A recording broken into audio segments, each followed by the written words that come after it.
जय माता दी मित्रों, हर हर महादेव। आप सभी लोगों का बहुत बहुत स्वागत है।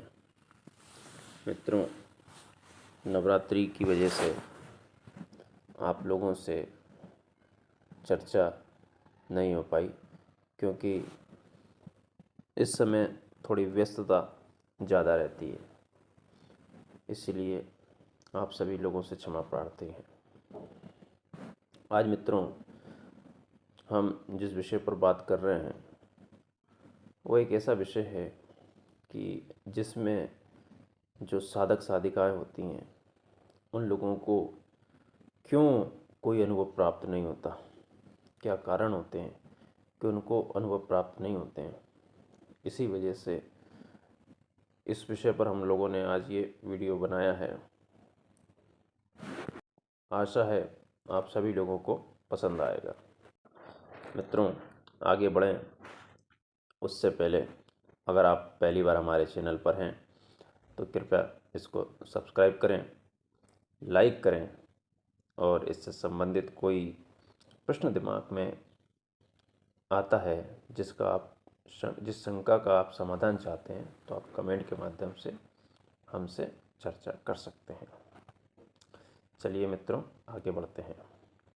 मित्रों, जीवन में एक बात याद रखिएगा, बहुत सारे लोग होते हैं, बहुत सारे साधक साधिकाएं होते हैं।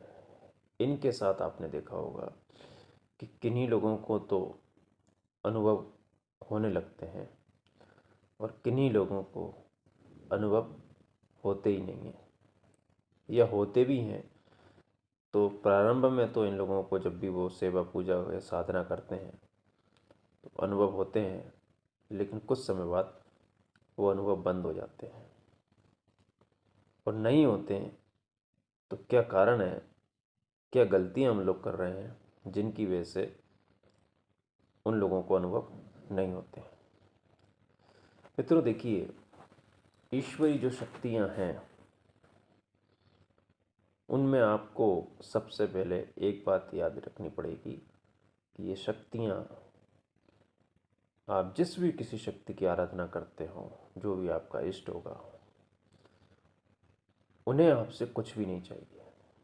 वो केवल ये देखते हैं कि जो हमारा भक्त है वो उसका भाव कैसा है, वो कितना हमारे प्रति कितना समर्पित है, किस भाव से सेवा पूजा करता है। कहीं किसी इच्छा के लिए तो हमारे पास नहीं आया।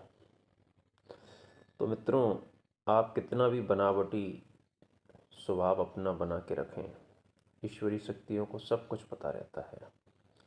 इसलिए वहाँ पूर्ण रूप से आपको ईमानदारी दिखानी पड़ती है। और जब आप पूर्ण रूप से ईमानदारी से जब समर्पित होते हैं, आपके मन से आपके इष्ट की जो मन होता है उससे जब आपका संबंध ऐसा रिलेशन बन जाता है, तब आपको ऑटोमेटिकली ही अनुभव होने लगते हैं। मैं आपको एक तरीका बताता हूँ, देखिएगा। जब भी साधक नए नए होते हैं और पूर्ण रूप से मन लगा के सेवा करते हैं तो उनको अनुभव होने लगते हैं, लेकिन कुछ समय बाद, क्योंकि वो कहते हैं ना कि आपकी जो भक्ति है वो निरंतर एक जैसी चलनी चाहिए, वो नहीं चल पाती। आप थोड़े से कमज़ोर हो जाते हैं और आपके अनुभव ऑटोमेटिकली बंद हो जाते हैं। यहाँ मित्रों हम लोग गलती करते हैं। ईश्वर की समर्पित भाव से सेवा करें। यहाँ हमको जोश में आने की ज़रूरत नहीं है। बहुत सारे लोग क्या करते हैं, सपोज़ आपने कोई एक माला मंत्र लिया, माला मंत्र लेके आपने जब प्रारंभ किया, स्टार्टिंग में आपके अंदर बहुत ज़्यादा ऊर्जा थी, बहुत जोश था। आपने उठा के जो माला की जो संख्या थी, 10 माला, 15 माला, 20 माला कर ली। फिर कुछ दिन बाद आपको ऑटोमेटिकली बेकार लगने लगा तो आपने उसकी जो माला की संख्या है वो कम कर दी। मित्रों, ऐसा नहीं करना। जो भी समर्पित भाव से आपको जैसा भी है, आपकी बस की अगर 5 माला की है 5 माला करें, 3 माला की बस की 3 माला करें, लेकिन आप समर्पित रूप से, पूर्ण रूप से आप समर्पित हो जाएं और उसी रूप से आप जब भी सेवा पूजा करोगे ईश्वर की, तो आपको ऑटोमेटिकली ही फ़ायदा नज़र आने लगेगा। अब मित्रों क्या होता है, देखिए हम बात कर रहे हैं घर की, क्योंकि मंदिर में जो मूर्तियाँ रहती हैं वो आपने देखा होगा कि मंदिर में जब भी मूर्तियों को बैठाया जाता है या उनका स्थापना की जाती है तो वहाँ पर उन लोग मूर्तियों को जागृत किया जाता है, उनकी प्राण प्रतिष्ठा की जाती है। लेकिन हमारे साथ हम घर में ऐसा नहीं करते। हम कोई भी मूर्ति बाज़ार से ले आते हैं, तस्वीर ले आते हैं और ला के उनकी सेवा पूजा प्रारंभ कर देते हैं। अब इसमें मित्रों देखिए समय लगता है।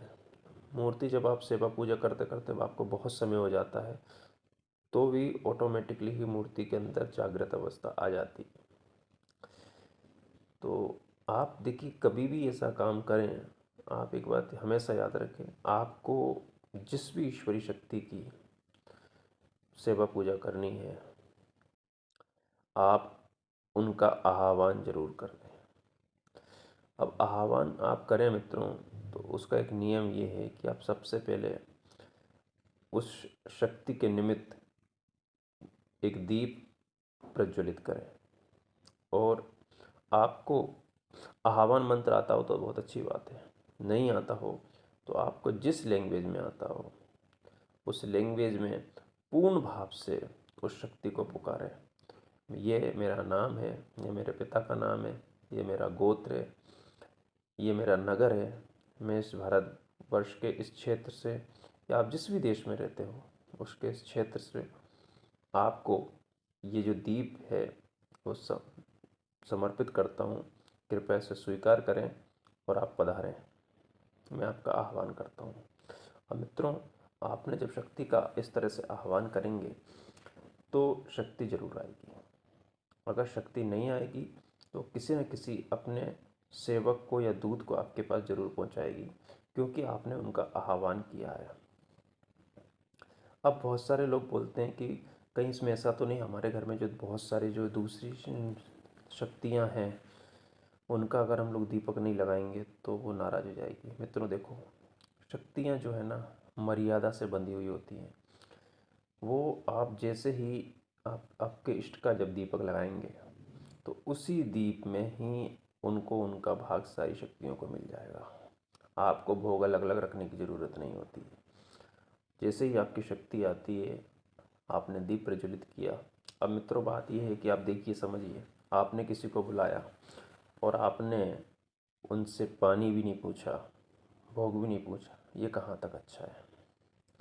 तो मित्रों शक्तियों का आह्वान करें तो आप उनको भोग जरूर लगाएं, जितनी भी क्षमता हो, जैसी भी क्षमता हो,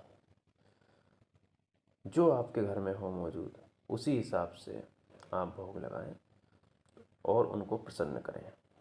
देखिए मित्रों आह्वान जो है ना वो आपको करना रहेगा। आह्वान के बाद उनकी जो आवभगत है वो भी आपको करनी रहती है, इसका आप विशेष रूप से ध्यान रखें।